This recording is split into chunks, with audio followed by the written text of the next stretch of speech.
Good morning. Are y'all in this morning? All in?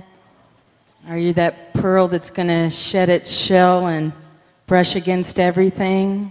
Are we willing? Because yes is a very, very, very powerful energy of flow. I appreciate the invitation to come back. And when Reverend Ray wrote us and asked, what do you want to speak about? Let us know. I was sitting there and I was like, what do I want to speak about? And I looked over and I saw a bag of chickpeas sitting on the buffet. And this is all going to make sense later. But I have to share this, that this morning, I went to sit in the car seat and I almost sat down on a chickpea. This is going to be a great prop in just a few minutes, I promise. But this talk today is Don't Leave Me Raw, Cook Me in the Fire of Divine Love. Don't leave me raw. So I want to introduce you to a guest this morning that is here with us. Her name is Opal. She was and is my grandmother. My grandma, wow, she didn't do anything halfway, did she, Amy? She was fully immersed. She was such a powerful spirit. She was a singer and a seamstress and a poet. She was even a sharpshooter. She won sharpshooting competitions. Most of all, my grandma was a prayer warrior.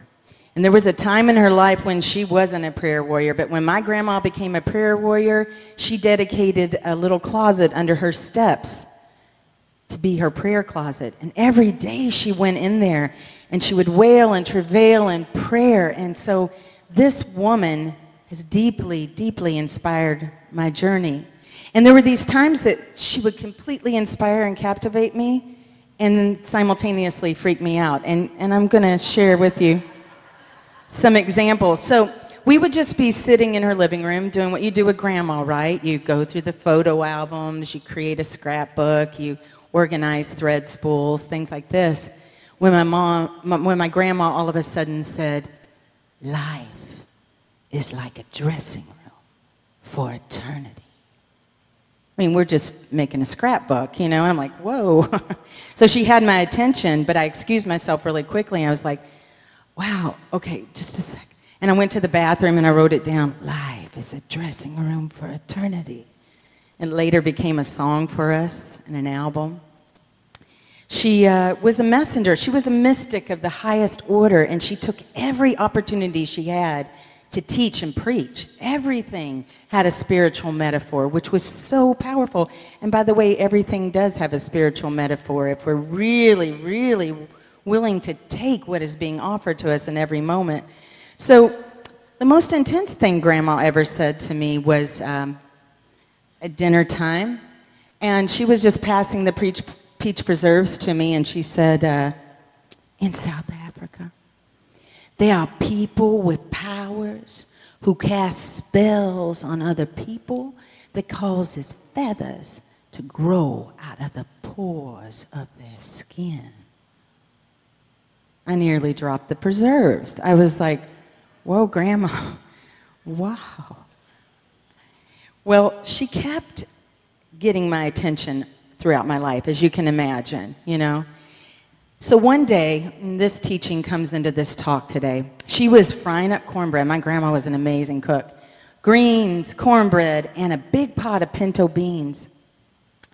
And it was like taking a long time. It's a process to cook the beans, right? You got to rinse them, you got to soak them, then you got to put them in the pot, and you got to cook them for a really, really long time.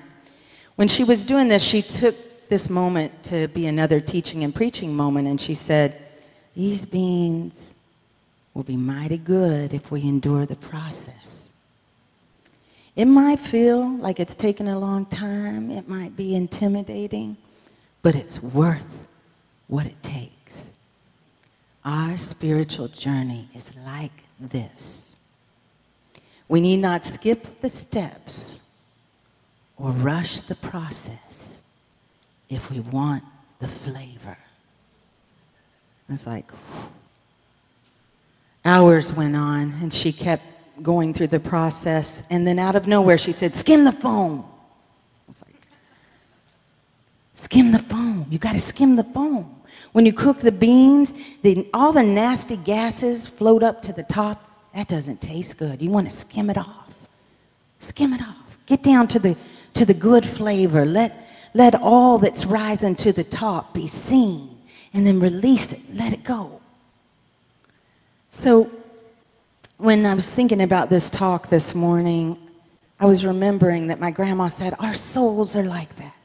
When God is cooking up what's needed in our lives to bring us to a boil, so that all we need to be rid of can be released and skimmed off, and we can experience the deeper flavor. That's what it means to be all in. Are you willing?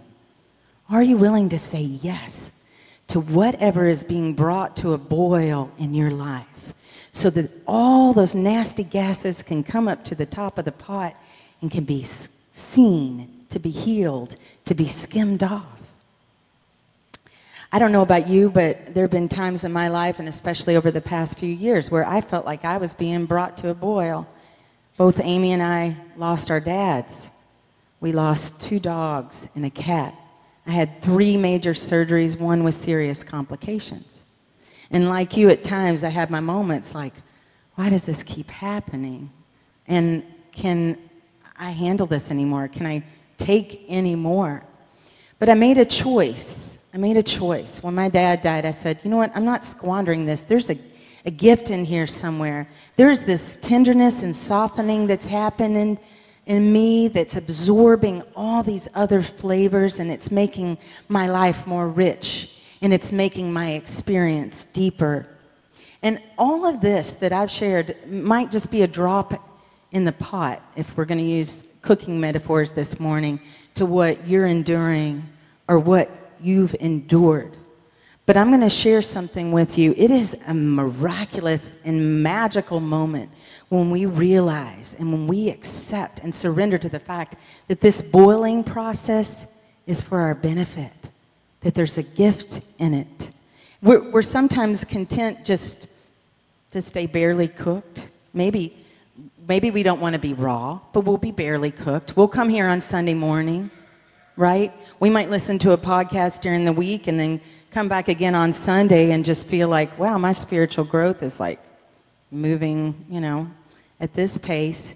And all the while, this great chef, our God, is introducing into our lives these boiling moments as individuals, as a society, as a world, these things that are coming into our pot to be heated up and bring up to this place where they can be seen and healed and skimmed off. It's worth enduring the heat if you want the light. So this fire is divine love. I think we're all wanting more divine love in our lives, aren't we? And the idea is that we are so on fire that you're feeding your spirit every day in between Sunday to Sunday or any other offering that you take in during the week into your spirit. You are so on fire that anything that drops in your pan or anything that comes into your orbit is immediately put through that boiling process. Now, who can tell me this morning what happens when you boil something other than it gets hot? It gets purified. It gets purified, doesn't it? Do we want that purification? Are we willing to allow that purification? And are we so on fire that whatever comes into our personal lives, in the lives of our loved ones, in our community, in our country, in our world, whatever's coming in, we're like, okay, here I am. I want the heat so I can see the light, and I can let this rise up in my being and see it so it can be healed, and so it can take on the ever-deepening spices of my connection with you and my connection with my community and the world and my God, and enrich and deepen the flavor of my life. Rumi has a poem. It's called The Chickpea and the Cook. I told you that chickpea would come in here somewhere. I just love this poem because it's another teaching moment. Rumi shares that a chickpea leaps almost over the pot where it's being boiled. And it says, "Why are you doing this to me?" The cook knocks him down with a ladle. "Don't you try to jump out. You think I'm torturing you. I'm giving you flavor so that you can mix with spices and rice and be the lovely vitality of a human being. Remember when you drank rain in the garden? It was for this. Grace first, then a boiling new life begins, and the friend has something good to eat. Eventually the chickpea will say to the cook, "Boil me some more. Boil me some more. Hit me with a skimming spoon. I can't do this by myself." I'm like an elephant that dreams of gardens back in Hindustan and doesn't pay attention to the driver. You are my cook. You are my driver, my way into existence. I love your cooking. The cook says, "I was once like you, fresh from the ground. Then I boiled in time and boiled in the body 2 fierce boilings. My animal soul grew powerful. I controlled it with practices and boiled some more and boiled once beyond that and became your teacher. Eventually, the chickpea, eventually you, eventually me can say to the cook, 'Boil me some more. Hit me with your skimming spoon. I can't do this by myself. I love your cooking.'" How do we get spiritually cooked? What are the things that make us spicy and rich and deepening in flavor? Like that little chickpea I showed you this morning, it has a hard shell. And a lot of life circumstances have made us, at times, put up barriers and protective boundaries in our lives that have served us for those moments that we've needed them. But where we are hard, the spices and the richness and the deepening flavor that God's trying to impart into the very constitution of our souls can't even permeate. So we have to allow the boiling process to soften us, just like that chickpea. And how many people here have ever made a soup or a stew? What happens? You eat it the first day? Delicious. What happens after 2 or 3 days of it sitting in with all the other ingredients? It deepens and enriches in flavor, doesn't it? In our world today, we're likely frustrated with what seems to be a very long boiling process. We're looking at racism. We're looking at misogyny. We're looking at tyranny. And we're like, "Lord, this is taking forever. I don't know how much more I can take of this. I don't know how much more this country or this world can take of this." And yet the women's suffrage movement took from 1840 to 1920. Wow, was that a cooking process? What about the abolitionist movement from 1828 to 1865? It's because people were willing to stay in the fire, willing to allow the boiling process, willing to be softened, to allow themselves to mix and mingle with all the other people and all the other ingredients, to bring all that up to the top, all those nasty gases, skim them off, and have the delicious and ever-deepening flavor of what God is offering up. The soul has a way of demanding this, doesn't it? Like we can try for things not to happen. Nobody gets to escape something happening that we wish didn't happen. What we do get a choice about is our response to it. Are we reacting or are we responding? Are we hardened and protected against it? Or are we softening and receiving that deepening flavor? The energy of yes is opening. The energy of no is closing. The energy of yes is softening. The energy of no is hardening.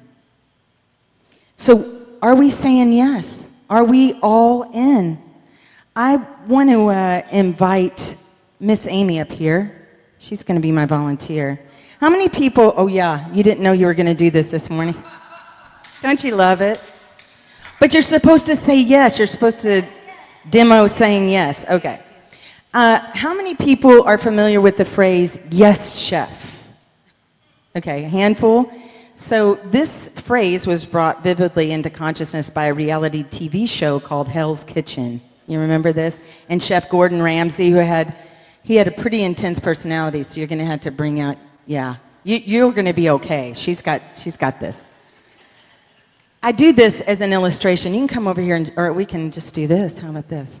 All right, so I'm the narrator, and Garrett, you are Gordon, okay? Will you hold the paper for me? Yes. Yes, Chef. Hoping to satisfy Chef Ramsay, Garrett rushes the chicken to the pass. Garrett, the chicken is raw. Pink chicken, undercooked. It's pink. Yes, Chef. You're going to kill someone. Garrett has just brought a dish to the pass that is not only inedible, but downright dangerous. You knew it's raw. You knew it's raw. I'm doing it because it's faster, and that's the only reason. Faster? You've always got a bleeping answer for everything. Faster means undone and lack of flavor. I'm just trying to make it happen faster. Put it back in the pan. You're Yes, not Chef. tasting it. You know it's still undercooked. Yes, Chef. There are some things you can't do in a kitchen. Yes, Chef. And that's serving raw chicken. Give me a pan. Leave it in the water longer. Yes, Chef. Why did the chicken... Bleep. Oh. Why did the bleepy chicken cross the road? Bleeping road. Because you didn't bleeping cook it. Yes, Chef. Oh, nice job, Amy. Nice job. Thank you for saying yes, Chef. Talk about intense teachers. How about that Gordon Ramsay? Whew. But can anybody tell me what's the danger of eating raw chicken? Right? It's dangerous. It's unhealthy. What do you think in your spiritual condition if you're allowing yourself just to be barely cooked? Is there some danger there? Yeah. I invite you this morning to say, yes, chef. There is this master chef, there is this great chef who loves you so much that is willing to take that ladle and tap you back into the pot just a little bit longer. You can slow cook. You can put it on slow cook, and it's going to take a long time. And meanwhile, while you're taking the slow way there, more ingredients are going to get dropped in for you to process. The idea is, again, that you are so on fire.